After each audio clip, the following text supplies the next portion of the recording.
Glórias a Deus. Você pode sentar. Tão belos esses hinos congregacionais, né? São hinos que marcaram nossas vidas, nossas histórias com Deus e que trazem conforto, alívio aos nossos corações. E entoado por nosso irmão Aquiles. Aquiles conhece muito o hino congregacional, pastor. Crente há mais de 30 anos. Patrick também. Glórias a Deus. Amados, nós vamos dar hoje continuidade ao estudo de Atos 29 e dar uma aprofundada a respeito de um tema específico que é sobre o batismo. E a gente vai falar também sobre uma dúvida que paira nas igrejas, que é sobre rebatismo. Essa parte de rebatismo a gente vai dar apenas uma pincelada, porque ela é menos importante para nós. Afinal de contas, o número de batizantes é total. Nós não temos absolutamente ninguém, pelo menos que eu saiba, que vai passar pelo processo de rebatismo, e a gente vai explicar isso também, apenas para que não haja dúvida. Tem dois? Tem dois, então, benção. Então a gente tem que falar. Então aqui? Ah, entendi. Benção, então. Então a gente vai ter que falar sobre isso um pouco, que é algo então importante. Eu vou dar uma pincelada rápida sobre o que a gente viu semana passada. Eu entreguei um material a vocês do que será o Atos 29 na sua totalidade nos 5 encontros. Porém, é necessário falar que nesse Atos especificamente a demanda maior é a respeito de batismo, e afinal a gente vai ter um batismo agora no dia 1 de agosto, e os irmãos estarão indo preparados, conscientes do processo que eles passarão, onde serão mortos com Cristo e ressurretos com esse mesmo Cristo. Porém é importante enfatizar, e eu já adianto, dou um spoiler do que vai ser nosso encontro de hoje, que a gente não tem uma questão fechada a respeito de tempo necessário para que uma pessoa possa estar congregando ou sendo discipulada para que então possa ser levada às águas e assim ser batizado, certo? Vocês vão ver detalhadamente porque é que a gente não estabelece um cronograma específico. E já revelo de antemão, e essa é uma revelação do próprio pastor, que se algum dos irmãos notar que algum não crente estiver conosco lá no domingo do batismo e quiser ser batizado, sem sequer ter passado por esse momento aqui conosco, ele assim será batizado, porque essa é uma prática antiga da igreja, apesar de algumas igrejas especificamente não agirem assim, mas a gente segue os princípios que estão na Bíblia, e a Bíblia nos dá toda a guarida espiritual para que a gente assim o faça. A gente vai dar mais detalhes a respeito disso depois. Eu dei uma tarefinha de casa para vocês, que foi ler e também ter a concordância de todas essa aula 1 que eu entreguei, nessa mini apostila, né? Essa é o ensino do Atos oficial da igreja. É o ensino de Atos, pelo menos quando eu faço a condução do Atos, é assim que a gente trata. E aí a gente colocou para vocês que a igreja, na igreja de Atos, o início da igreja passou por 5 fases. A primeira fase, o derramado do Espírito Santo. Os discípulos estavam reunidos. Eu vou dar um breve resumida, tá? Os discípulos estavam reunidos após a morte e ressurreição de Jesus, e eles recebem a promessa que foi derramada pelo próprio Jesus de que este enviaria um outro Consolador. Reunidos então, eles recebem o Espírito Santo sobre eles e começam a sua jornada de profetizar sobre as nações e anunciar o Evangelho. Isso se dá em Atos 1 e 2. O segundo momento de Atos acontece em Atos 3, 4, 5 e 6, que é o momento em que a igreja começa a expandir. A igreja de Jesus rapidamente ganha muitos adeptos, numa primeira pregação de Pedro, no capítulo de número 3, 3.000 almas se convertem e são batizadas. Num segundo momento, Pedro prega novamente e 5.000 pessoas se convertem. Então há um crescimento exponencial da igreja, e com esse crescimento a gente vai ver também o cristianismo sendo observado como uma religião ameaçadora, não apenas ao tradicionalismo judaico, mas também ao Império Romano. No desenrolar das coisas, é justamente o terceiro momento da igreja. A igreja passa a ser perseguida. A gente tem o primeiro mártir da igreja, Estevão, apedrejado, e quem estava no meio desse apedrejamento não necessariamente participou de fato do apedrejamento, mas a Bíblia relata que ele reteve as roupas de Estevão. Foi Paulo. Paulo, judeu, estava ali concordando com aquele momento.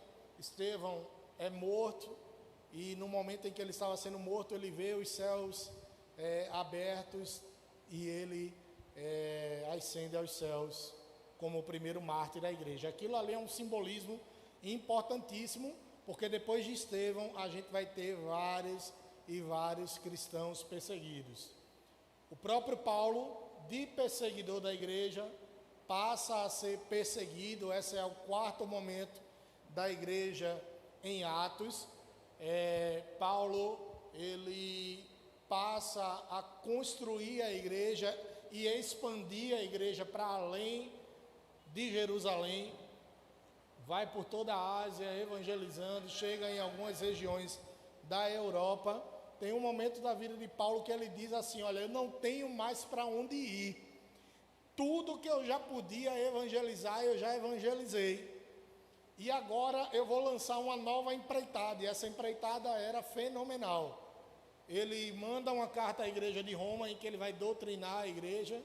Para mim, a carta aos Romanos é uma carta fenomenal, porque ela vai falar sobre princípios doutrinadores do cristianismo.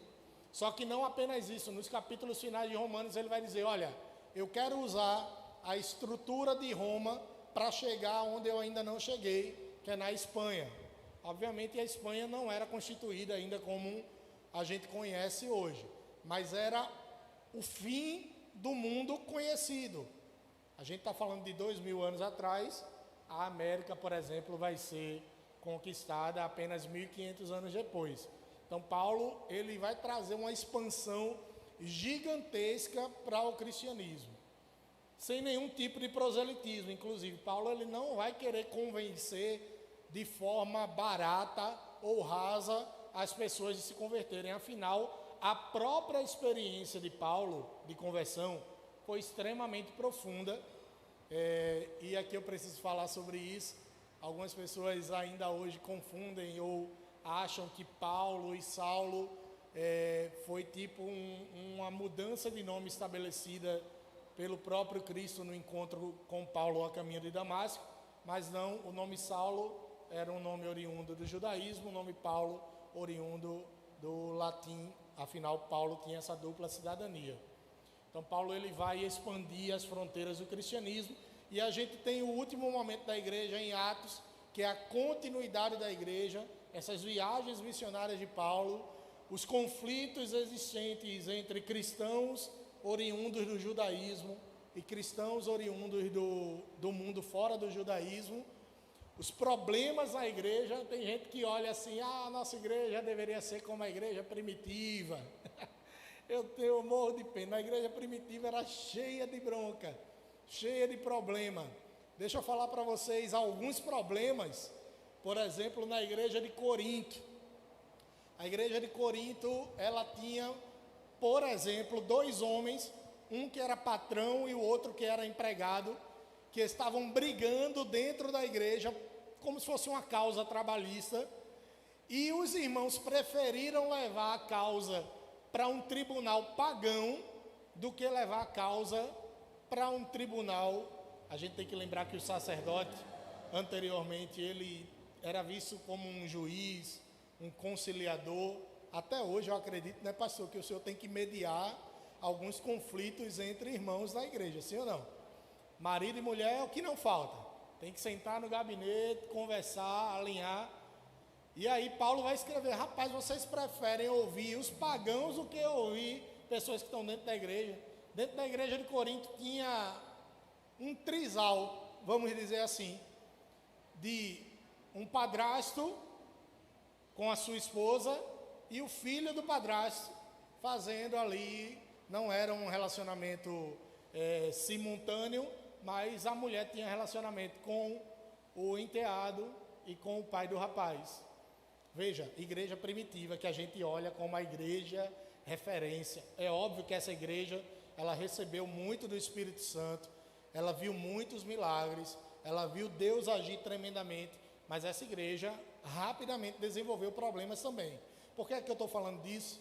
Porque às vezes a gente olha para a nossa igreja, ou as igrejas da qual nós passamos, e dizemos, isso é algo exclusivo daqui, quando não é bem assim que acontece. Onde tem pessoas, a gente vai ter discordâncias, diferenças. O que não podemos, obviamente, é transpassar a barreira do respeito. Essa igreja, logo na sua entrada, tem uma frase que é extremamente importante e que todas as pessoas que fazem parte dessa igreja precisam compreender. Este é um lugar perfeito para pessoas imperfeitas. E eu costumo ir além, dizer assim: olha, no dia que você encontrar uma igreja perfeita, não entre nela, porque no momento que você entrar, ela vai deixar de ser perfeita imediatamente. Para bom entendedor, meia palavra basta. Nós somos imperfeitos e obviamente não encontraremos perfeição em nenhum lugar. Vamos ter dificuldades, problemas, mas é conversando, alinhando, se entendendo que a gente chega lá. Então tem esses 5 momentos, foi a tarefinha que eu mandei de casa para vocês. Eu destrinchei o primeiro momento, isso não foi no encontro passado, tá bem? Falei do momento da construção do livro de Atos. Ele foi escrito pelo apóstolo ou discípulo de Paulo, Lucas. Lucas não era discípulo de Cristo. Lucas escreveu 2 livros importantíssimos para nós, o Evangelho segundo Lucas e o Atos dos Apóstolos, que a gente comumente chama de Atos dos Apóstolos, mas que deveria ser chamado como Atos do Espírito Santo de Deus nos Apóstolos, ou Atos do Espírito Santo de Deus na Igreja de Deus, tá bem? Como é que Deus, através da pessoa do Espírito Santo, agia na vida dos apóstolos e agia na vida da sua igreja. Eu já dei a contextualizada de como é o início de Atos, de Cristo tendo morrido, ressuscitado e dado a promessa da descida do Espírito Santo. E nessa igreja inicial, a gente vê, pelo menos aqueles que fizeram a tarefinha de casa de ler e ver a concordância bíblica, de que para haver o derramamento do Espírito Santo sobre a vida de todos nós, é preciso primeiro ter unidade.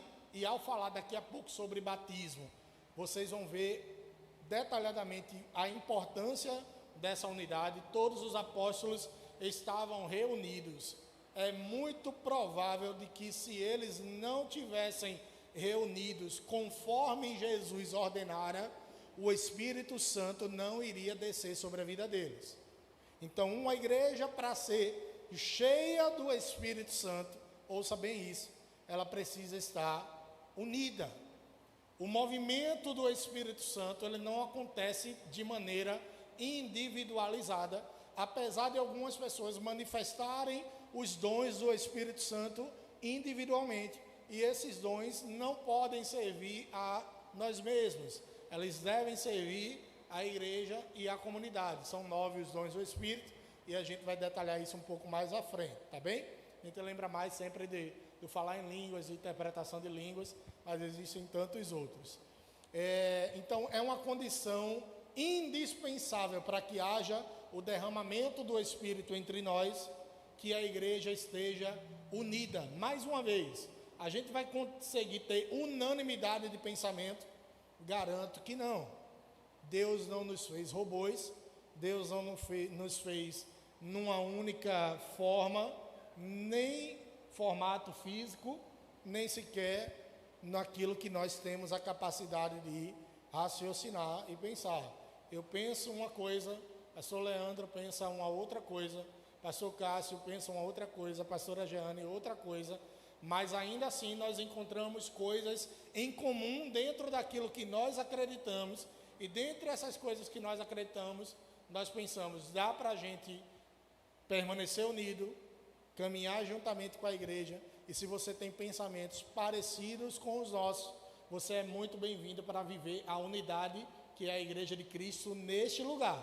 Mas existe também a unidade de Cristo na igreja globalmente falando, e isso daí eu falei na semana passada mais detalhadamente, como as duas maneiras de identificar uma igreja verdadeiramente cristã: aquela que acredita em Cristo e aquela que acredita na Bíblia, obviamente, e no credo dos apóstolos. Quem lembra do credo dos apóstolos aqui? Alguns irmãos, né? Quem foi, eu acho, católico, é muito mais fácil, pastor, de lembrar, porque no catolicismo o credo apostólico é uma reza. Então toda missa ela é proferida. Já para nós ela é apenas uma profissão de fé. Nós declaramos isso como o que é que nós acreditamos. Então, se uma igreja acredita na Bíblia, em Jesus Cristo e no credo apostólico, ela é genuinamente uma igreja cristã. Para fechar esse primeiro momento de Atos, é necessário preencher os espaços vazios. Por que é que eu estou falando disso? Porque logo no início da igreja de Atos, há uma pequena discussão saudável para saber quem é que iria ocupar o lugar de Judas, que havia traído Jesus e se matado. Aliás, há uma discussão a respeito de como foi a morte de Judas. Questões menos importantes da Bíblia. Adão tinha umbigo? Quem já se perguntou isso? Ele não tinha mãe? Será que ele tinha umbigo? Como Judas se matou? Aí a gente convencionou, através das paixões de Cristo da vida, que Judas se enforcou. Não foi não, pastor? Aí você vai abrir Atos, vai ver que a coisa pode ter sido assim, mas pode não ter sido. Ele se precipitou, se jogou num precipício, por aí vai. Enfim, são questões menos importantes, mas a igreja estabelece que não dava para ter lugares vazios. Os lugares na igreja precisam ser ocupados, e eles escolhem, dentre dois irmãos, um que iria ocupar o local de Judas, sendo escolhido então Matias. A festa de Pentecostes, que já era uma tradição judaica, e que foi exatamente nessa mesma data em que os judeus celebravam Pentecostes, que nada mais era do que uma espécie de festa da colheita dos judeus, que aconteceu o derramamento do Espírito Santo, e até hoje nós chamamos o derramamento do Espírito Santo sobre alguma igreja de Pentecostes ou avivamento, tá bem? E por fim, o derramamento dos dons espirituais, especialmente naquele momento, o dom de línguas e de interpretação de línguas. É assim que inicia a igreja nesse primeiro momento.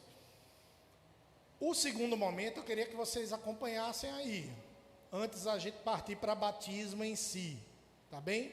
Hoje eu vou tentar seguir o cronograma, que semana passada eu não segui de jeito nenhum, e também para não dar tarefinha de casa para vocês. Uhul, que beleza, né?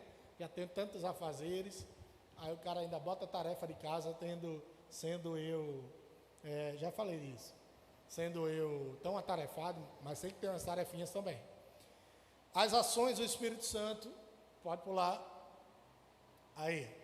Que ações do Espírito Santo acontecem após o derramamento do Espírito sobre a igreja de Atos? Após esse derramamento do Espírito, é derramada uma autoridade espiritual sobre a vida dos apóstolos.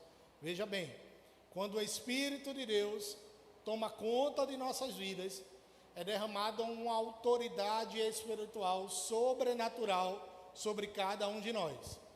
Que autoridade é essa especificamente? Aquela que foi dada por Jesus no momento em que ele estabelece a grande comissão e estabelece quem são os seus seguidores. Vocês devem ir por todo mundo e pregar o evangelho. Isso é uma autoridade de Deus. Vocês têm autoridade para pregar o evangelho onde quer que forem.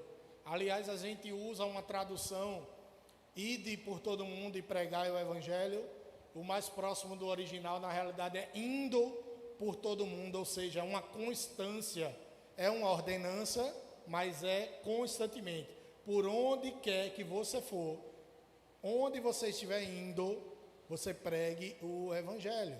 Você lance a semente do Evangelho de Cristo. Então, é dada essa autoridade. É dada a autoridade sobre, por exemplo, a expulsão de demônios. Nossa igreja acredita em expulsão de demônios. Diga amém. Eu falei já aqui no Atos que um determinado irmão pastor perguntou se a nossa igreja expulsava demônios. E eu disse que sim. E perguntei para ele, por que na sua igreja vocês deixam ele dentro, né, das pessoas? Não entendi porque esse tipo de pergunta. Se o demônio ele possui alguém e Jesus na sua vida ele tem alguns momentos de confronto direto com o inimigo, ele faz exatamente esse processo de expurgo, porque nós que recebemos a autoridade dada pelo próprio Cristo não podemos fazer. Obviamente, como é esse processo, não é simples. Eu me lembro, pastor, agora, de um momento, era exatamente isso, ele já sabe, tá vendo? Alguns bons anos atrás, tinha acabado de me converter, e foi minha primeira experiência sobrenatural com o bicho ruim, o cambrulhão, como diz por aí, né? Aí levantou um irmão na igreja, botou a mão, e o cara dava tabefe, eu, meu Jesus da glória. Eu já estava me tremendo, porque eu nunca tinha visto aquilo. É uma experiência difícil. Aí tinha um pastor do Cabeção, do esbugalhado, estava com um cabo da guitarra, guardando. Eu acho que já era final do culto, guardando o cabo da guitarra. Alguém tocou nele assim, isso é uma onda, é Alan contando, né? O presbítero, presbítero, tem um cara ali que está endemoniado, o homem guardando, só abaixou assim, só fez assim. O homem caiu no chão, acabou-se, resolvida a vida do homem, o homem foi liberto pelo poder glorioso de Jesus. Então, é possível de fato acontecer, afinal Jesus nos deu essa autoridade. Na autoridade do nome de Jesus nós recebemos de tomar qualquer que seja o tipo de veneno e não morrer. Opa, cuidado aí. Não vá tomar chumbinho achando que, porque na palavra, no versículo isoladamente está dizendo lá que se você tomar veneno, você não vai morrer.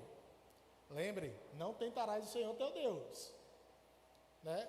É possível que dentro de um processo de perseguição, veja o contexto, em que você seja condenado à morte, e dentre esse processo de condenação de morte, a pessoa coloque um veneno para você morrer, que você sobreviva.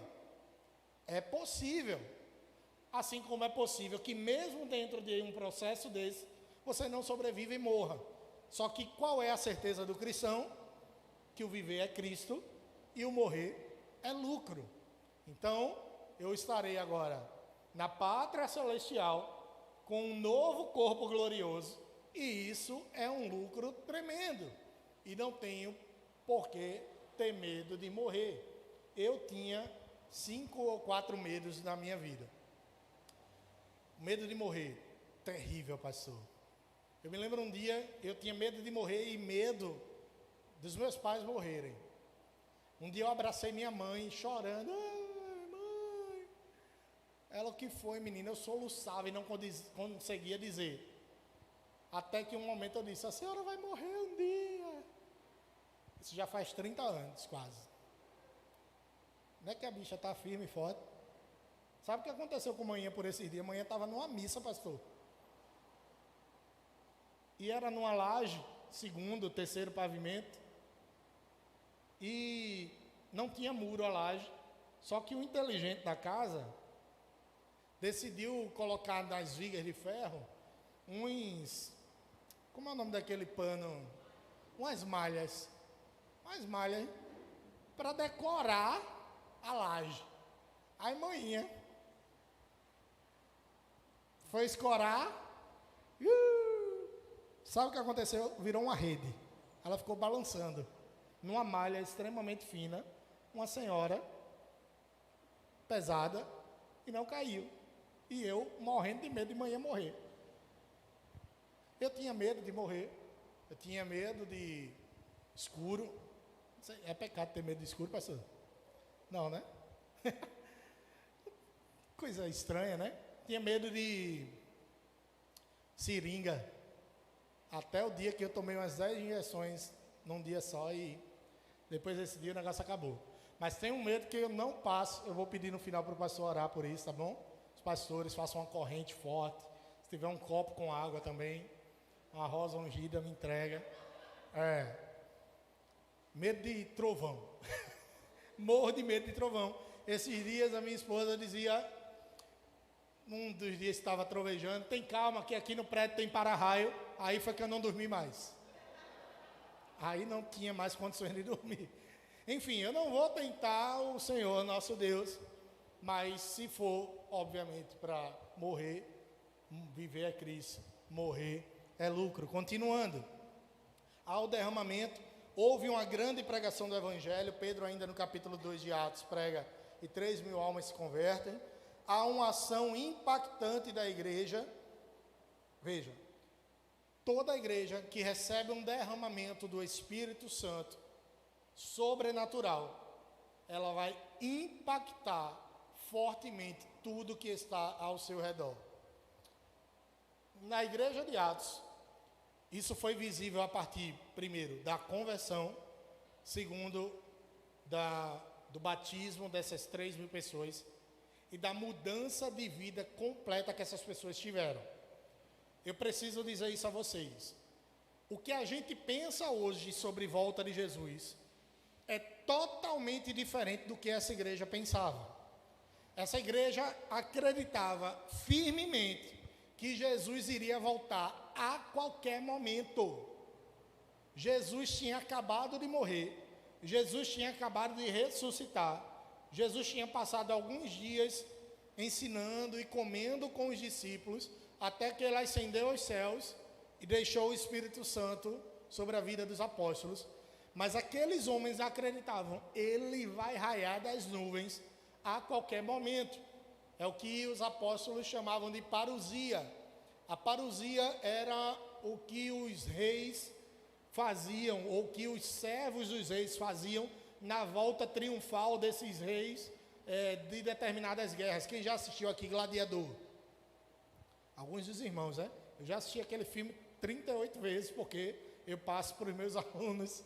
Gladiador e Troia tem que passar, né? Aí eu falo assim para os alunos, eu vou passar Troia. Ah, Troinha, né? Ah, não, rapaz, deixa o irmão Elton quieto. Irmão Elton tem uma latinha de Troinha, parece que só, né? Mas desculpe se Elton assistir. Deixa o cara quieto, enfim. Lá no filme Gladiador, tem um momento em que Cômodos mata o próprio pai e ele volta para a cidade de Roma de forma triunfal. Aí as pessoas jogam pétalas de flores, milhares de pessoas na rua aplaudindo e outras protestando. Aquilo é uma parousia, é a volta triunfal de alguém que está, de um grande líder de guerra. Claro que ali no filme Cômodos é um cara que sacaneou todo mundo, né? Enfim. Mas eles acreditavam que Jesus ia voltar daquela mesma forma, de uma maneira triunfal, arrebatadora. E por outro lado existia uma camada de judeus que acreditavam que aquele Jesus não era o Jesus verdadeiro. Alguns até acreditavam que ele era um profeta, mas não necessariamente o Messias. E até hoje acham que o Messias verdadeiro virá de maneira triunfal, reinando sobre Israel. Esse não é o Israel de Deus. Esse Israel se perdeu no tempo, no espaço e na inteligência. E até hoje alguns acreditam que vai ser dessa forma, quando na realidade Jesus vai voltar agora de maneira triunfante, unicamente para destruir o diabo e o mandar definitivamente para o inferno. E deixa eu falar para você uma coisa, viu? Apocalíptica, escatológica. Tem gente que pensa que o diabo, quando for lançado no inferno, é para que ele atormente as pessoas, quando na realidade ele é condenado no inferno. Ele será tripudiado lá. Por quem e por qual, não me pergunte, é mistério de Deus.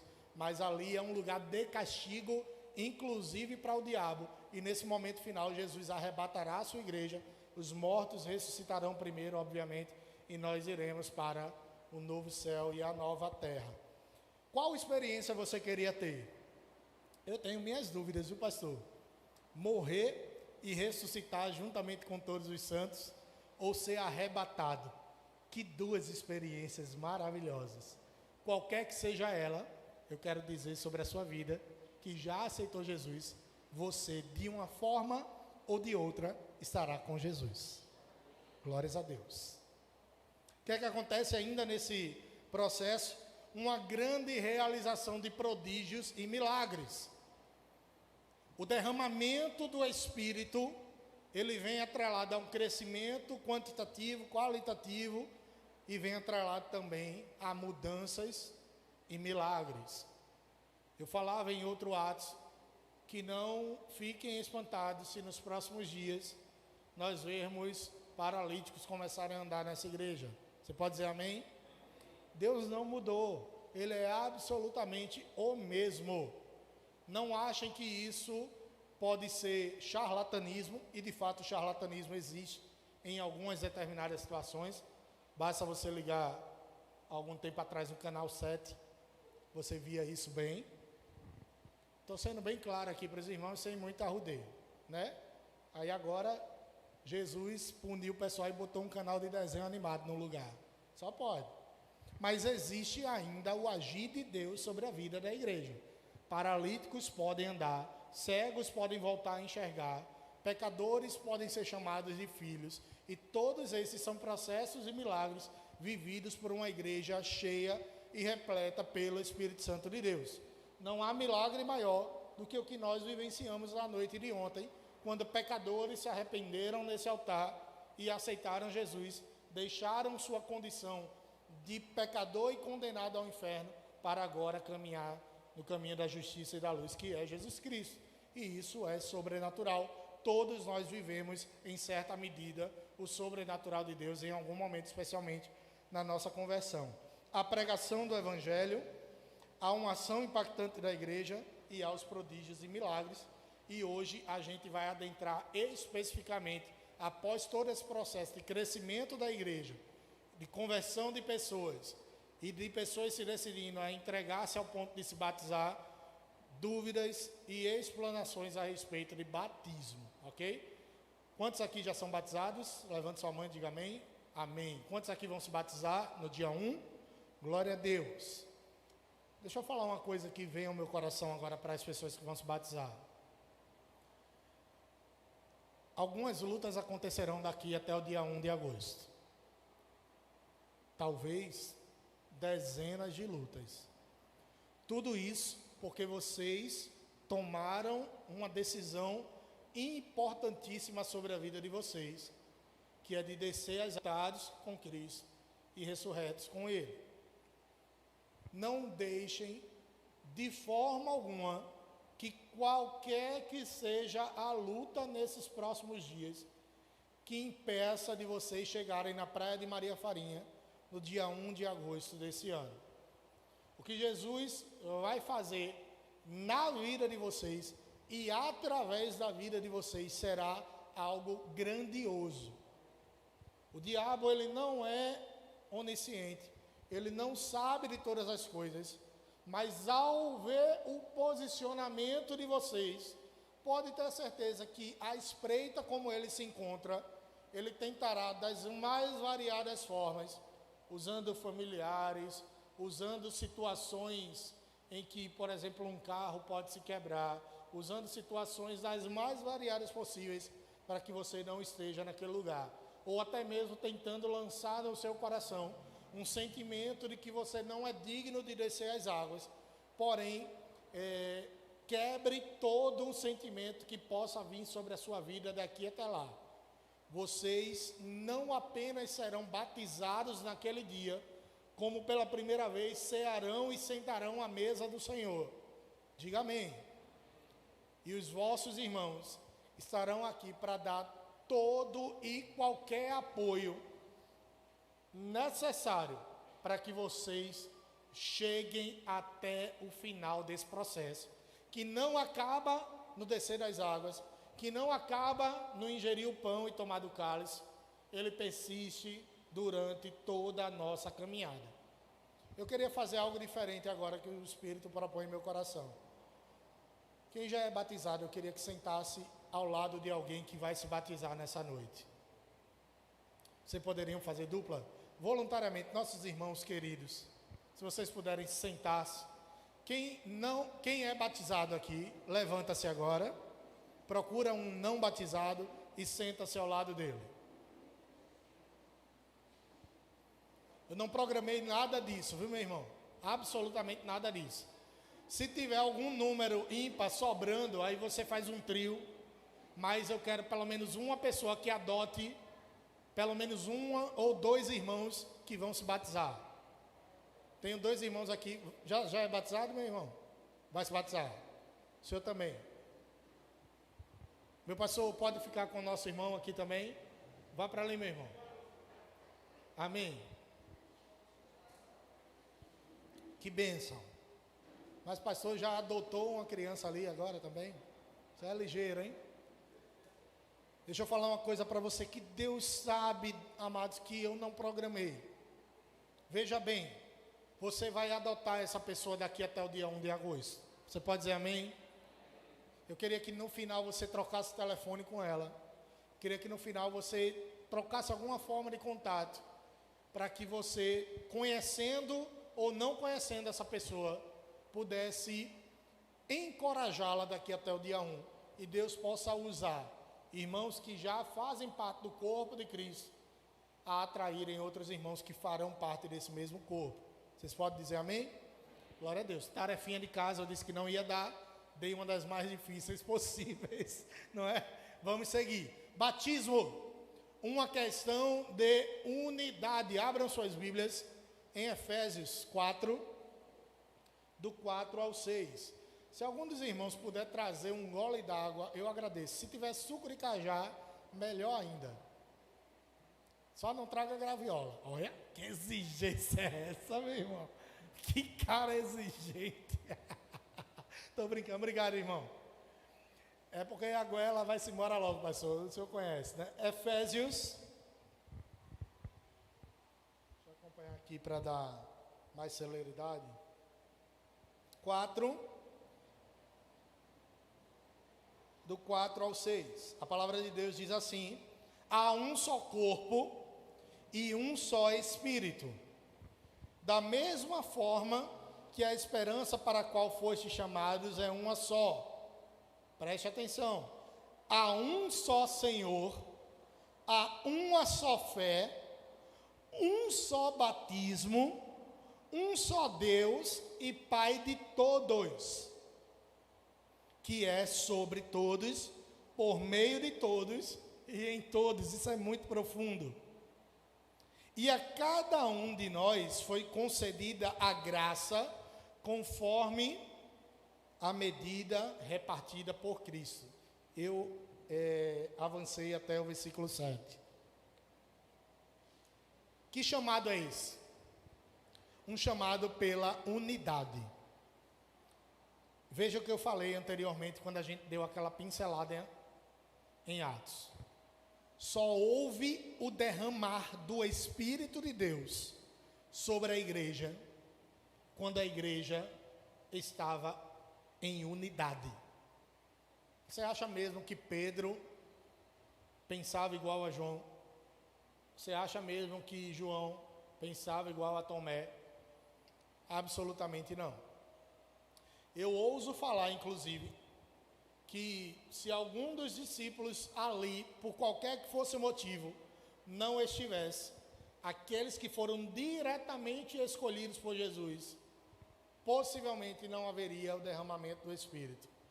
Você acha que naqueles dias não houve necessidade de alguém sair para ir comprar um pão? Alguém sair para ir comprar água? Necessidades básicas. Mas era necessária uma unidade do ponto de vista físico. Um só corpo é o que Efésios vai falar. Mas a unidade que a gente está falando aqui, irmão Aquiles, é uma unidade para além do físico.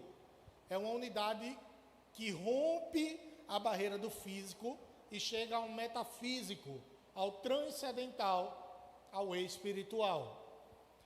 Para haver o derramamento do Espírito, temos que ter unidade, mas é através da unidade que nós vemos o agir do nosso Senhor. Olha o que a palavra de Deus diz: existe um só Senhor, uma só fé e um só batismo.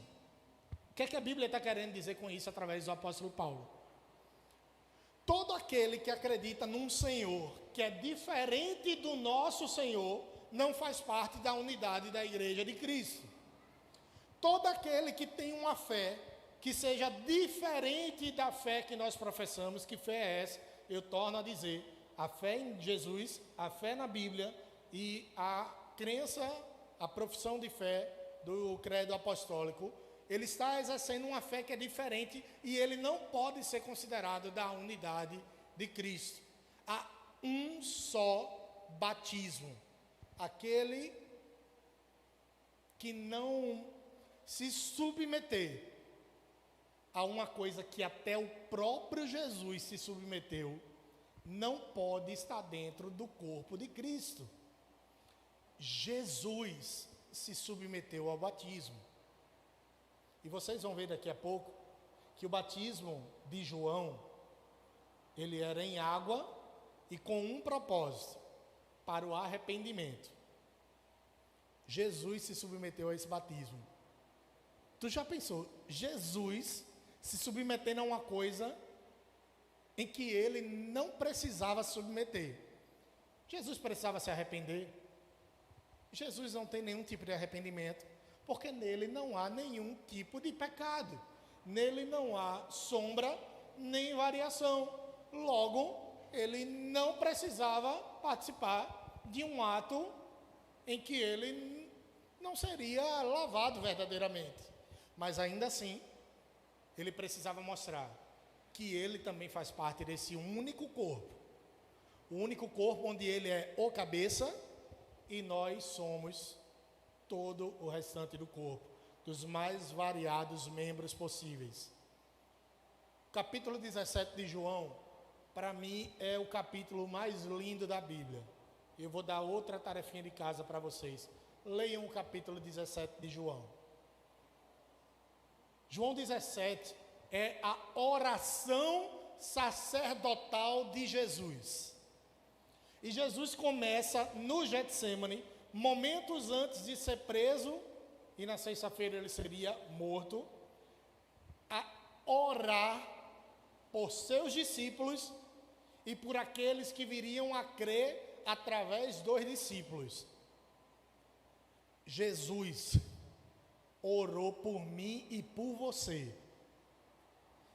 E como onisciente e onipotente, eu tenho a absoluta certeza que ele citou meu nome nominalmente. Ele citou você naquela oração nominalmente. Eu não oro apenas por Pedro, eu oro por Vanessa, por John, pela pastora Jeane, por cada um dos meus irmãos. E naquela oração, ele faz um clamor por unidade. É uma coisa que tem faltado na igreja de Cristo nos dias atuais.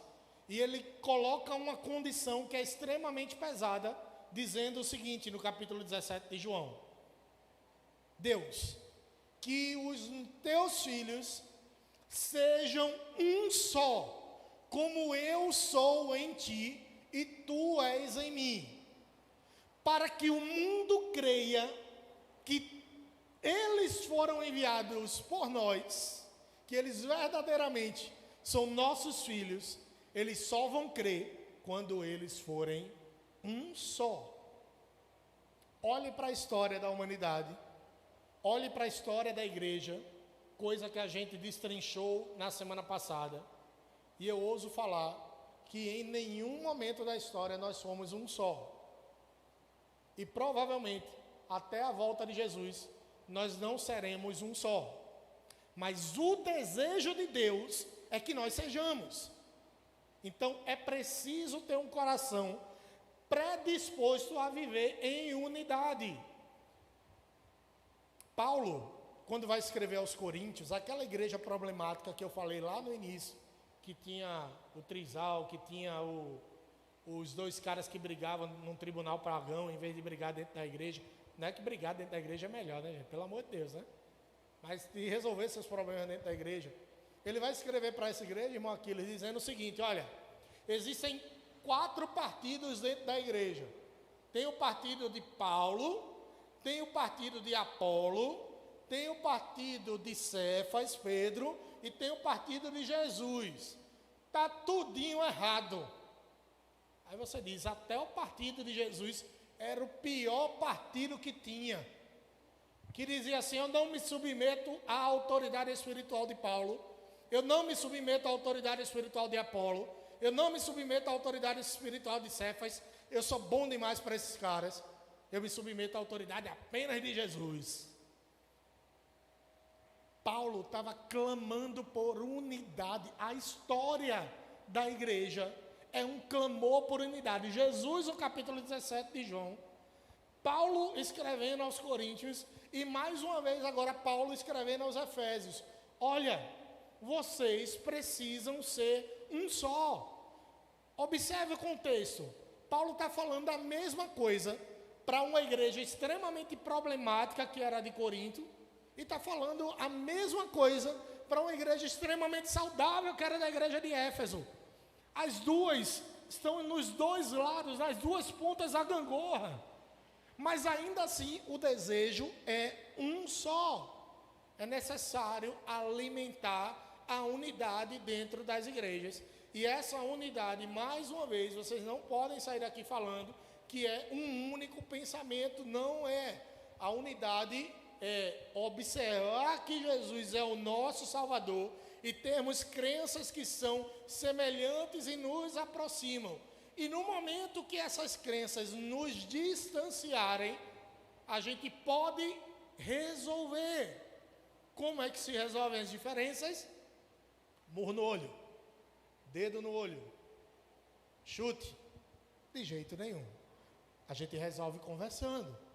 Afinal, todos nós aqui somos adultos, na exceção de algumas pessoas que são adolescentes. E às vezes, me perdoem, que tem muito mais maturidade do que nós. Observem 2 crianças brigando. Eu vejo tudo isso na escola várias vezes. Edgardo e Juan, parem. É pau, porrada. O que você pensar? Aí daqui a pouco eu dou a bronca, que eu volto na sala, está Edgardo querendo trocar de máscara com Juan. Eu digo, mas não é um negócio desse, não é sério mesmo. Aí vai a mãe de um e a mãe de outro na escola para brigar pelos dois. Eu digo, meu Jesus, os meninos se resolveram, mas o povo quer briga. É óbvio que teremos diferenças, mas precisamos alimentar a unidade. Batismo é uma questão de unidade. Eu vou destrinchar mais sobre isso um pouco mais à frente. A origem do batismo. O batismo, ele não foi inventado por João ou Batista. Isso precisa estar bem claro na cabeça de vocês. Já existia uma tradição dentro do judaísmo de banhos purificadores que eram aplicados especialmente em mulheres nos dias da menstruação e nos recém-nascidos. Essas categorias de pessoas eram consideradas impuras nos arraiais dos judeus. E para que eles tornarem-se puros novamente, eles precisavam banhar-se em determinadas situações, lavar suas roupas. Inclusive, se eles não se banhassem, e vamos supor que um homem obtivesse relações sexuais com a mulher naqueles dias da sua menstruação, ele também estava considerado impuro e ele tinha que banhar-se. Então já havia uma ideia da necessidade de se purificar nas águas. Havia também uma ideia de se purificar nas águas, advinda da história de Noé. A gente precisa relembrar isso. O que é a história de Noé?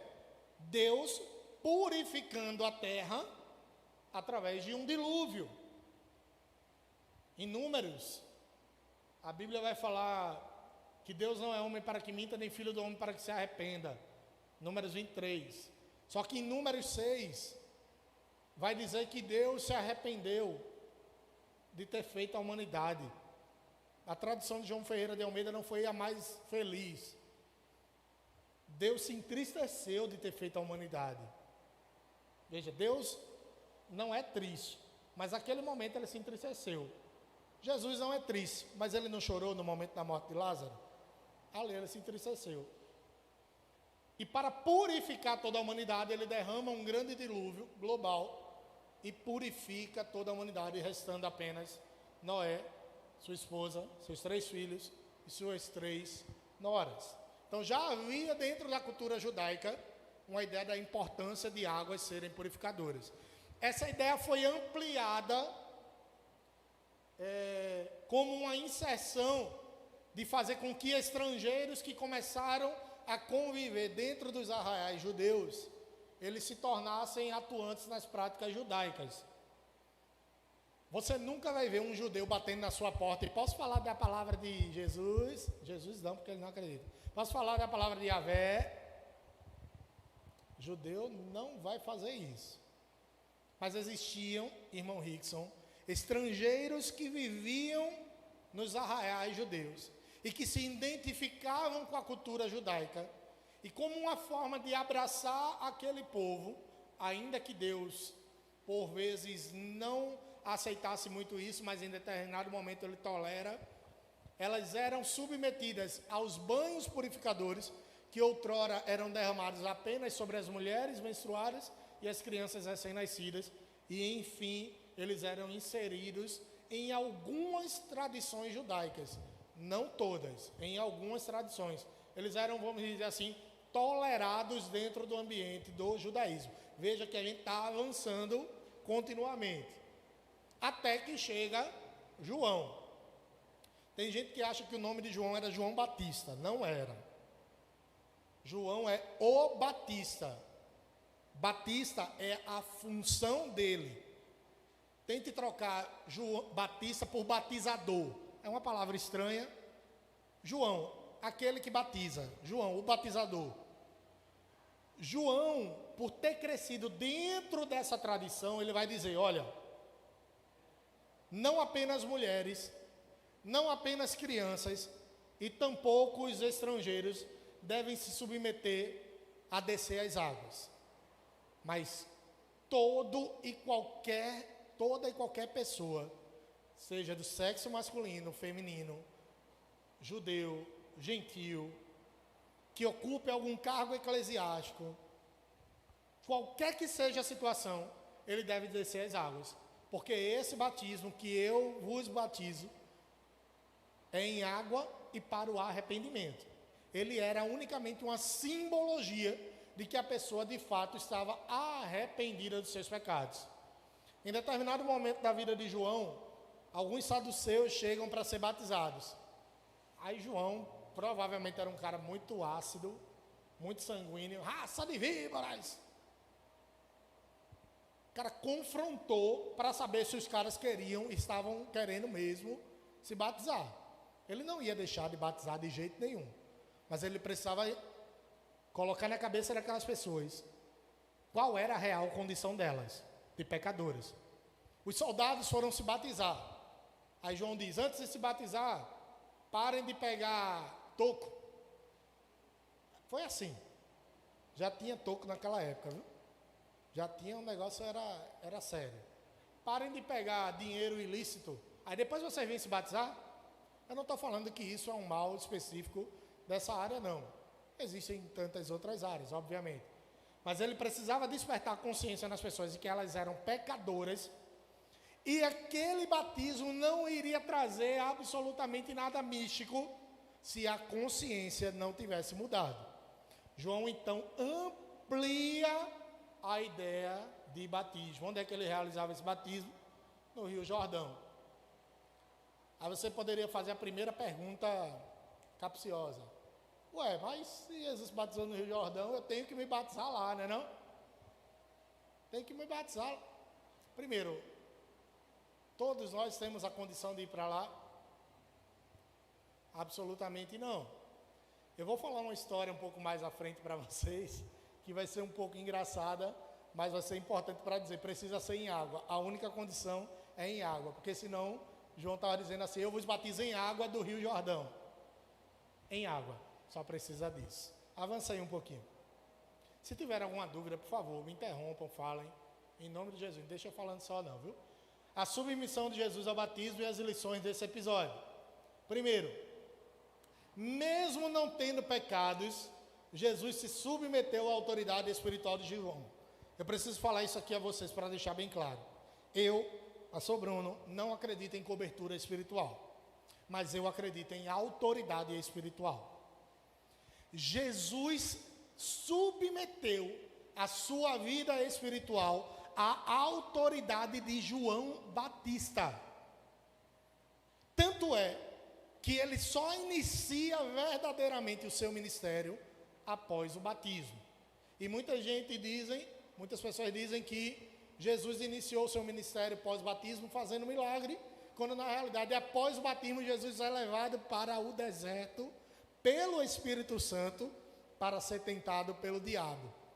Veja bem, não é porque eu me batizei que o diabo vai deixar de se apresentar a mim, que o diabo vai deixar de agir e tentar tripudiar em cima da minha vida. Não é porque eu me batizei que necessariamente, imediatamente eu vou viver milagres. É possível, inclusive, que várias pessoas que não se batizaram ou até mesmo não aceitaram Jesus, mediante a graça de Cristo e mediante a fé de outras pessoas, recebam uma graça do nosso Senhor, sem sequer ter se convertido. Então, eu preciso entender a questão da autoridade espiritual, que não é uma cobertura espiritual. Onde é que a gente vê essa autoridade também? Elias e Eliseu. Elias tinha uma autoridade espiritual, e Eliseu, o seu servo, o acompanhava para todos os lugares, até o momento em que ele faz uma prova de Deus e de Elias, e diz, olha, eu quero a porção do teu Espírito sobre a minha vida, e Elias, usado por Deus, diz, você receberá a porção dobrada, ou seja, muito mais do que eu fiz você fará, se você me ver ascender aos céus numa carruagem. Eliseu assim o vê, recebe a capa que simboliza ministério, e termina fazendo muito mais coisas, apesar de não ter tantas coisas registradas, mas eu tenho absoluta certeza que ele fez muito mais coisas. Onde é que a gente vê mais autoridade espiritual? Eli e Samuel. O sacerdote Eli cuidava da casa do Senhor e tinha 2 filhos extremamente corruptos e que não andavam bem controlando as coisas na casa de Deus.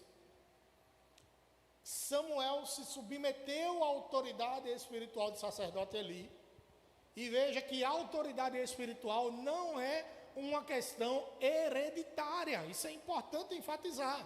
Porque se fosse, os filhos de Eli é quem herdariam aquela autoridade. Mas foi Samuel quem herdou a autoridade. Onde é que a gente vê a autoridade espiritual? Moisés e Josué. Moisés foi dado como um homem que iria conduzir o povo de Deus até a entrada da Canaã terrestre, porém ele não pôde adentrar por ter ferido a rocha. Deus mandou ele tocar na rocha no deserto para fluir água, só que ele feriu a rocha, bateu na rocha, e como punição ele não pôde entrar na Canaã. E aí Josué é quem recebe a autoridade dada por Deus através de Moisés para conduzir o povo. Então, a autoridade espiritual é bíblica. Cobertura espiritual a gente debate em um outro momento. Eu, pessoalmente, não acredito muito. Jesus se submeteu à autoridade espiritual de João Batista. E João, reparem, se você for ler nas Escrituras, ele vai dizer, eu não sou digno de atar as sandálias de teus pés. Mas ainda assim, Jesus se submete a essa autoridade. Chega a determinado momento da vida de Jesus que ele fala, olha, dos nascidos de mulher, não houve ninguém tão grande quanto João. E ainda assim, João disse, eu preciso diminuir e que Jesus cresça. que ele cresça. Ele estava ali com o propósito de preparar o caminho para a chegada do Messias. Vou adiantar. O início do ministério de Jesus é validado pelo batismo nas águas. E isso não impede Jesus de ser tentado, já falei. Com quantos anos? Primeira dúvida importante, eu devo me batizar? Abram aí. Eita, eu não coloquei a referência, agora eu vou esquecer. Eu acho que é Lucas 3 também, se eu não me engano. Se algum dos irmãos achar, eu agradeço. Jesus é batizado aos 30 anos de idade. Aí vem essa dúvida, com quantos anos eu devo me batizar? Quem aqui tem mais de 20 anos que vai se batizar? Aí eu vou acochar um pouquinho agora. Quem tem mais de 30 anos? Legal. Quem aqui vai se batizar está entre 10 e 20 anos? Legal. Alguns. O critério da idade é a idade que Jesus tinha? Não, absolutamente não. Porque senão todos nós teríamos que ser batizados exclusivamente com 30 anos de idade. Alguns de nós poderia sequer chegar aos 30 anos de idade. Por esses dias, uma criança da Igreja de Deus aqui me perguntou: pastor, eu posso ser batizada? Que pergunta difícil. Eu acho que ela tem 9 ou 10 anos. Pastor, uma das perguntas mais difíceis. Criança é uma coisa séria. Aí eu disse assim: você acredita em Jesus como seu Salvador? Ela acredita. Você acredita em Deus como teu Pai Criador? Acredito. Você acredita no Espírito Santo como seu Consolador? Acredito. As perguntas que nós fazemos no batismo. Você arrepende-se dos seus pecados? Totalmente. Eu disse: eu vou conversar com seus pais. Eu vou conversar com seus pais. Porque claramente ela desenvolveu a consciência, primeiro, de que é pecadora, que existe um Pai Criador, o Filho, que é o nosso Salvador, e o Espírito Santo Consolador. É uma ocasião muito à parte. É difícil isso acontecer. Eu tenho a opinião de que, havendo essa consciência, e obviamente podendo fazer uma interação, especialmente com os pais, e é preciso lembrar que ainda assim a salvação é individual, ela não é hereditária, a gente poderia fazer, mas ainda assim eu prefiro conversar com os papais, né? Vou jogar essa bomba nas mãos do pastor Leandro, deixa que ele resolve melhor do que eu. Não há um critério específico de idade para se batizar. Uma pessoa de 100 anos, se quiser se batizar, ela poderá se batizar. E não é por Jesus ter se batizado aos 30 que a gente deve necessariamente seguir isso. Está muito aqui. Hoje, pastor, foi hoje que o senhor postou a questão de maturidade, não está ligada à idade? Quem viu isso aqui? Veio a calhar, então. Aquilo ali é a resposta. Tem gente jovem que é muito mais madura do que muito marmanjo. Você chegar lá em casa, a primeira coisa que você vai ver na bancada da sala é o videogame. Não que videogame seja uma coisa de imaturidade, mas convenhamos que um homem de 31 anos de idade já deveria ter superado o videogame. Apesar que o mundo está mudando, né, pastora? O negócio está, os videogames super avançados, inclusive quem quiser fazer a cotinha aí, o aniversário está chegando, PlayStation 4, a gente conversa, tá bom? Estou brincando, amados. Vamos lá, avança aí. Deixa eu beber um gole d'água. Batismo e discipulado. Você só vai levantar a mão se você acreditar nisso. Eu estou terminando, viu, irmão? Só levante a mão se você acreditar. Você acha mesmo que você precisa ser discipulado para se batizar? Quem acha isso, sim ou não? Quem acha que deve ser discipulado? Alguns irmãos. Quem acha que não precisa ser discipulado? Amém. Está dividido. A questão do discipulado não é uma questão vencida dentro do cristianismo. De fato, quanto mais a experiência bíblica eu conseguir acumular para que eu tome a minha decisão pelo batismo, melhor. Porém, as experiências que nós vemos na Bíblia não depõem totalmente a favor disso. Duas experiências especificamente falando. A pregação de Pedro, em Atos 2, quando ele prega, 3.000 almas se convertem e elas são batizadas imediatamente. Mas vejam, elas não deixaram de ouvir a palavra de Deus. Quanto tempo elas ouviram é um outro debate. Eu já vi, pastor, algumas igrejas definirem, tem que ser 10 aulas, tem que ser 30 aulas, tem que ser... Não sei se é assim que funciona da melhor forma. Eu acho que uma conversa franca como essa, 2 momentos, talvez resolva. E se você tem alguma outra dificuldade ou mais, individualmente os pastores vão lá conversar com você, os irmãos vão lá conversar com você e a gente consegue sanar essas dificuldades. O segundo grande exemplo é o que está escrito lá em Atos 8. Abram aí a Bíblia de vocês. Atos, capítulo 8. O batismo está terminando. Semana passada eu passei 1h30. Meu irmão, fui assistir depois. Eu falei, meu Jesus, os irmãos aguentaram isso tudo mesmo. Foi difícil, foi, irmão? Estava com sono, não. Atos 8, versículo 34 a 38. A palavra de Deus diz que existia... Eu queria que você marcasse essa passagem e lesse posteriormente. Existia um eunuco vindo da Etiópia que estava lendo as Escrituras, especificamente o livro de Isaías, e de repente ele encontra no meio do caminho o discípulo de Jesus, Felipe. E Felipe intercepta de alguma forma aquela carruagem e pergunta àquele eunuco: você está entendendo o que você está lendo? Você está entendendo? Sua mente foi aberta. Veja, não adianta ler, tem que entender, tem que interpretar. Você está entendendo? Ele diz: o que é isso que você está lendo? Aí eu vou ter que ler esse versículo específico porque ele é muito forte. Atos 8, 34, não é isso? E Felipe, o 35, tomando a palavra e iniciando por aquela mesma passagem das Escrituras, pregou-lhe o Evangelho. 2 pontos, Jesus. O que é o Evangelho? Jesus. Felipe começou a falar de Jesus. E aquele homem teve o seu coração aquecido. E em determinado momento da conversa, Felipe falou a respeito da necessidade de crer e ser batizado. E o eunuco pergunta assim: olha, tem um pouco de água ali. O que é que falta para eu ser batizado? Ele: nada, desce a carruagem. Eu te batizo em nome do Pai, do Filho e do Espírito Santo. Acabou-se. Quanto tempo levou essa viagem?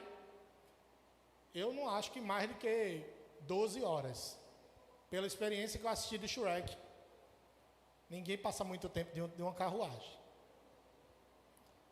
Deve ser ruim andar.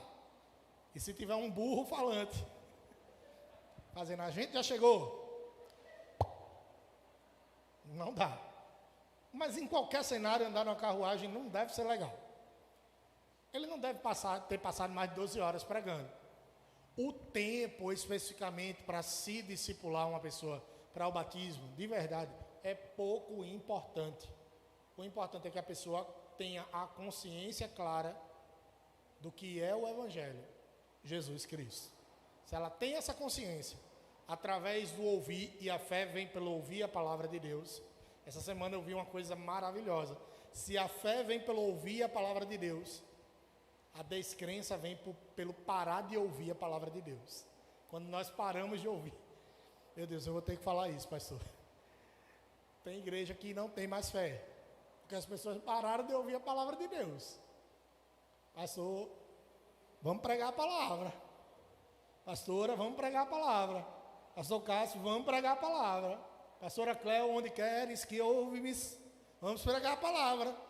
Porque a fé vem pelo ouvir a palavra de Deus. E uma igreja que para de falar da palavra de Deus, não tem mais fé. Simples, acabou, não tem meia conversa não, é isso mesmo, acabou-se. Em Marcos 16, a palavra de Deus diz, Jesus afirmando, que a condição para ser salvo é a seguinte: quem crê e for batizado será salvo. Aí eu embarrei numa situação agora. Para ser salvo eu tenho que crer e ser batizado. O ladrão da cruz foi salvo? Ele foi batizado? Se eu disser para vocês que ele não foi batizado nas águas, mas ele foi batizado com o Espírito Santo. Mudou de figura? Aí eu vou entrar nos 3 tipos de batismo e eu vou ser um pouco mais polêmico agora. Passa aí. Batismo nas águas, nós vimos, ele serve para o arrependimento, certo? E o reconhecimento das nossas falhas e que Deus é o nosso Criador, Deus é o nosso Salvador, Deus é o nosso Consolador. Batismo no Espírito Santo. Eita Jesus, vamos lá, vou ter que falar. Alguns defendem que o batismo no Espírito Santo é necessariamente o falar em línguas. Eu pessoalmente defendo que o batismo no Espírito Santo, ele está totalmente ligado ao momento em que nós nos convertemos. No momento em que nós nos entregamos para Jesus, nós recebemos o Espírito Santo sobre as nossas vidas. E algumas pessoas receberão instantaneamente, ou com o passar do tempo, os dons espirituais de Deus e desenvolverão esses dons. Dentre eles, o dom de línguas e o de interpretação de línguas.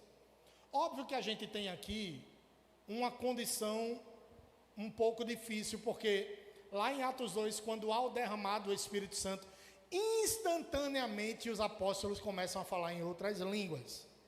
Mas o falar em outras línguas não pode ser o termômetro ou a evidência final de que uma pessoa tem o Espírito Santo.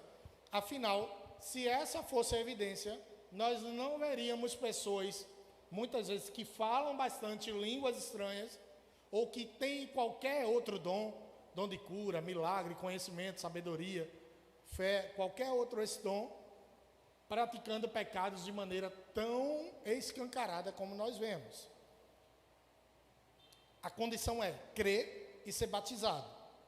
O ladrão da cruz não desceu da cruz para ser batizado nas águas. O ladrão da cruz acreditou em Jesus e imediatamente recebeu o Espírito Santo sobre a sua vida. No dia que você se converteu, você acreditou em Jesus e imediatamente você foi selado pelo Espírito Santo. Você pode dizer amém? Você foi selado pelo Espírito Santo de Deus. E agora a nossa busca é por santificação, sem a qual ninguém verá a Deus. E é uma busca para que os dons se desenvolvam. E mais uma vez, esse dom não deve me servir. Esse dom deve servir aos irmãos. E existe um terceiro batismo. E esse a gente precisa aprender hoje sobre ele. Batismo com fogo. E eu queria que vocês vissem na Bíblia de vocês, para não me tirarem por mentiroso. Abram aí, Lucas 3, 16 e 17. A passagem é exatamente a mesma em Mateus 3, 10 a 12. Abram aí, amados. Mateus eu acho que é mais completo. Mateus, não é porque tem mais versículos não, mas eu vou abrir nele. Mateus 3, 16 e 17. É isso mesmo, 10 ao 12, perdão.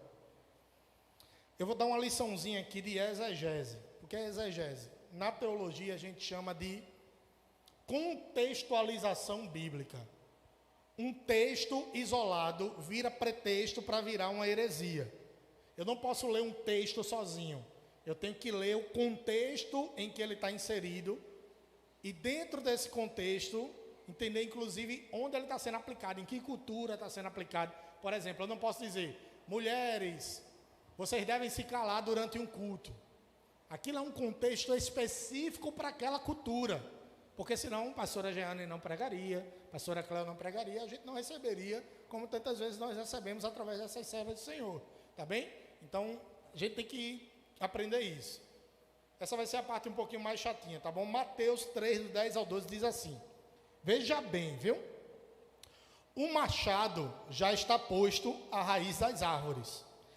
E toda árvore, pois, que não produz bom fruto, é cortada e lançada no fogo.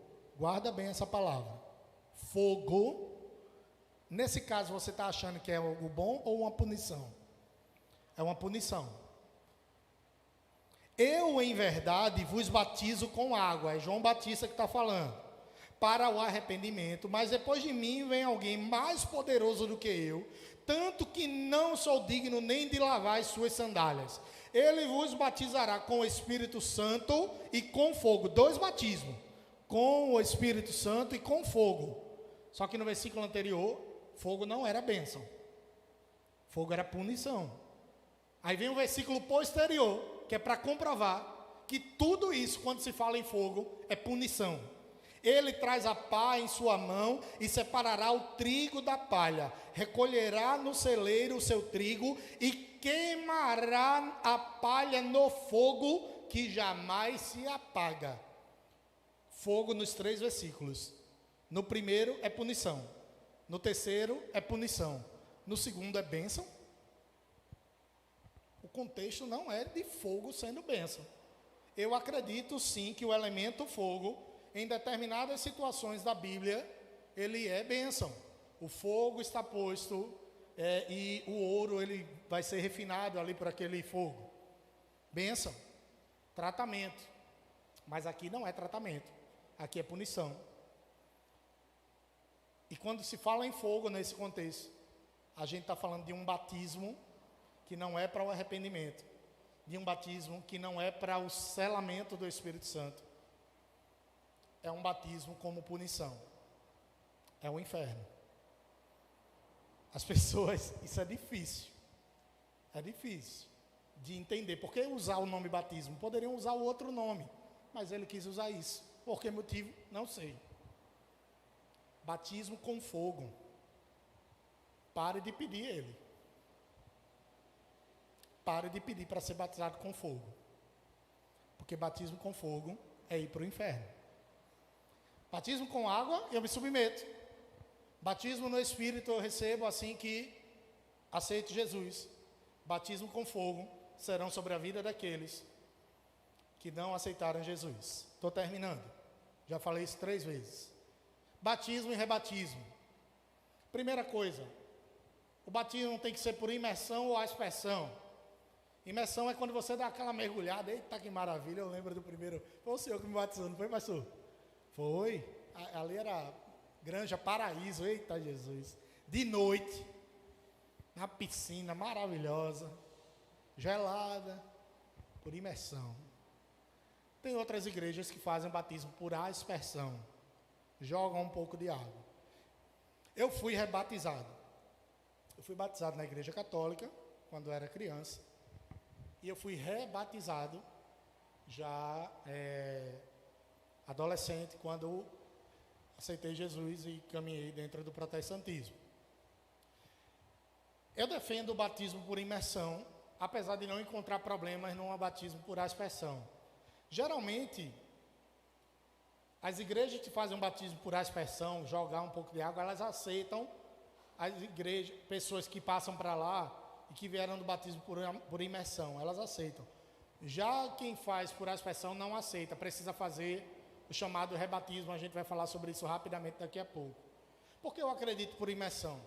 Porque João batizava num rio, e eu tenho muita dificuldade em achar que ele entrava num rio apenas para molhar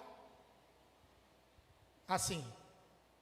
Eu tenho uma dificuldade enorme de achar isso. Eu acho que o negócio era dar um tibum mesmo e subir todo molhadão. E aí se foi aquele Jesus australiano, né, galego, balançou a cabeça, fez aquele negócio todo. Jesus não era assim não, viu, meu irmão? Absolutamente não era assim. Acredito que seja dessa forma. Rebatismo, quando fazer? Há um só batismo, a gente leu. Mas quando ele está falando um só batismo, a igreja, enquanto organismo, deve fazer um só tipo de batismo.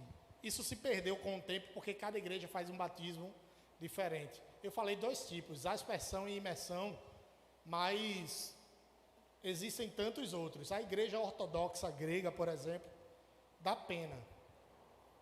Os bebês recém-nascidos, pastor, são batizados. É uma bacia, e ainda bem que eu ainda fui criado dentro de um lar católico apostólico romano, porque eu não ia aguentar, porque eu sou mole. Pega um bebê e faz assim. assim, isso não é imersão, não é expressão, é batismo por afogamento. É por afogamento. Vários tipos diferentes. Quando fazer? É uma questão muito delicada, já que a Bíblia fala que existe um só batismo. Eu devo fazer o rebatismo quando eu tiver sido batizado numa igreja que não é genuinamente cristã. O que é uma igreja genuinamente cristã? Vimos na aula passada, vimos no encontro passado, uma igreja que acredita em Jesus, na Bíblia e no credo apostólico é genuinamente cristã. Se a igreja acredita nisso e você foi batizado lá, passou para a gente, você não precisa ser rebatizado. Você precisa ser rebatizado se você individualmente sentir um desconforto por algum motivo. Vou citar um exemplo. O pastor que me batizou foi pego em adultério. Eu descobri isso e isso incomoda meu coração. E eu acho que o meu batismo não valeu, porque eu acho que esse cabra já fazia isso naquela época. Inclusive tentou fazer comigo. Eita, imagina. Situação delicada, sim ou não? Então aí vai da sua consciência você ser rebatizado. Porém que isso não vire um costume. Sair da Cristaltema, vou para outro lugar, vou ser rebatizado lá também, porque... Mas não é porque o pastor... Porque o pastor é feio. Ele me batizou lá. Isso não é um motivo plausível para isso. Pode ser um motivo para assustar a pessoa, pode ser um motivo para qualquer coisa, mas para se rebatizar, isso não há cabimento. Eu devo ser, e aí isso está ligado a esse terceiro, se os meus batizadores não têm essa credibilidade, e isso está evidenciado, comprovado, de que não, de fato não há. Ele pode não ter a credibilidade, justamente por fazer parte de uma igreja que não é genuinamente cristã, ou por se envolver em alguma situação pecaminosa que o impediria de fazer aquilo. Mas no final das contas, o batismo é entre você e Deus. É uma decisão muito individual sua, e é você quem vai tomar essa decisão no final. Eu acho que é o último slide.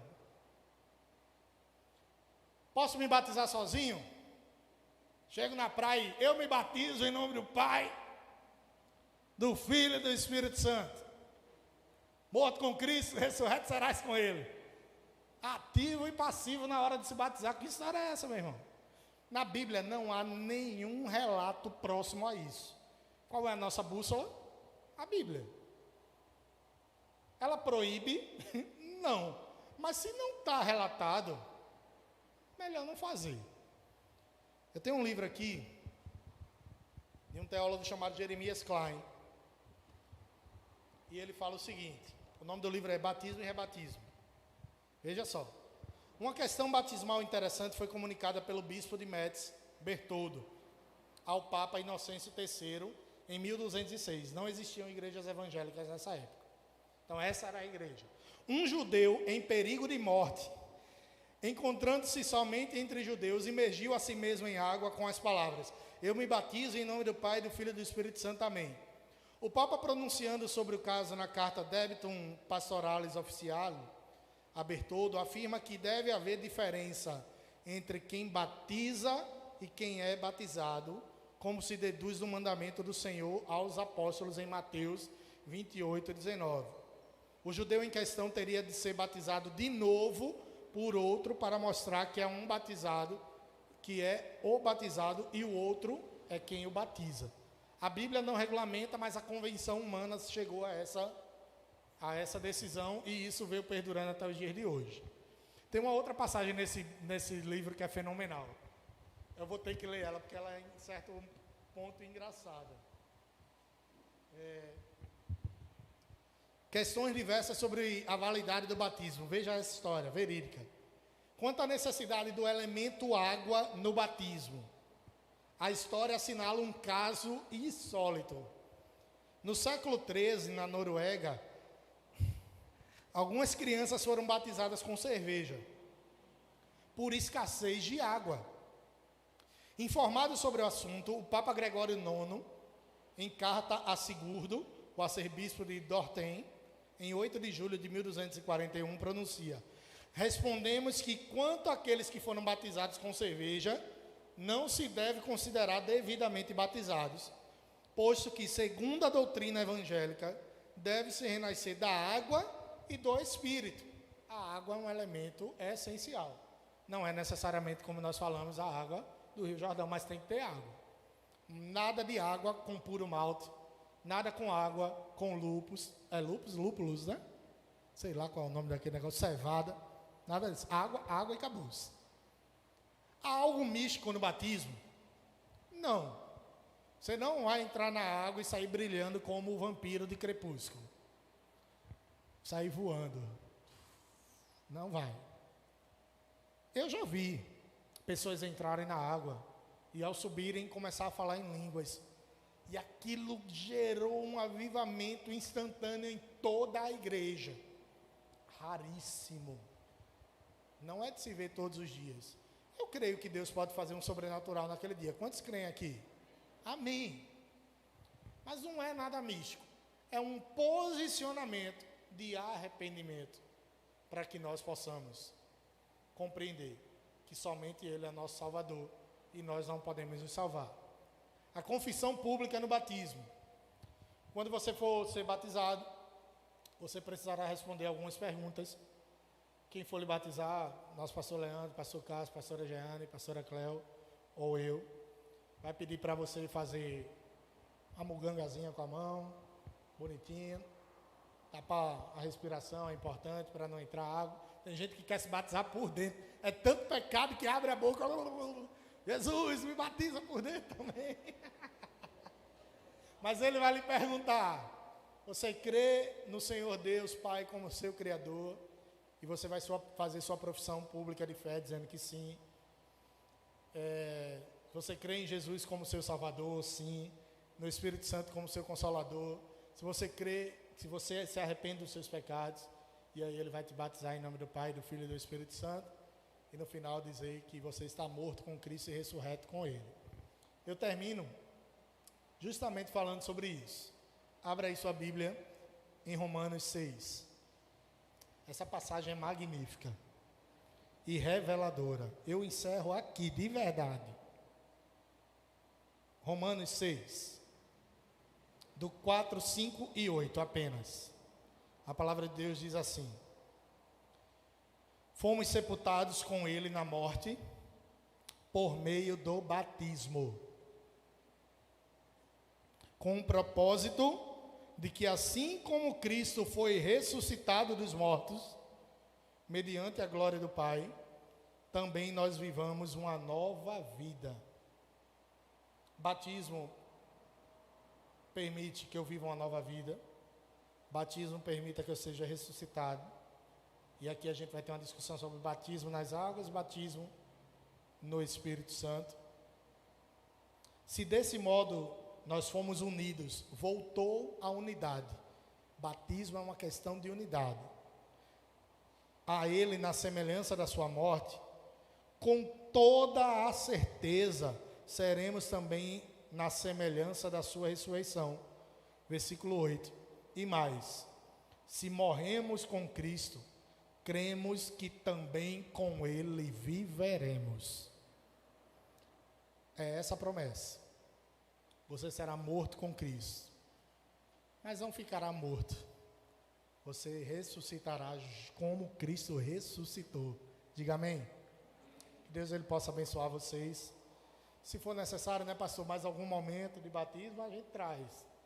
Mas eu acho que essa 1 hora e um bocado aí é suficiente. Se você tiver dúvidas individuais, podem nos procurar também, em nome de Jesus.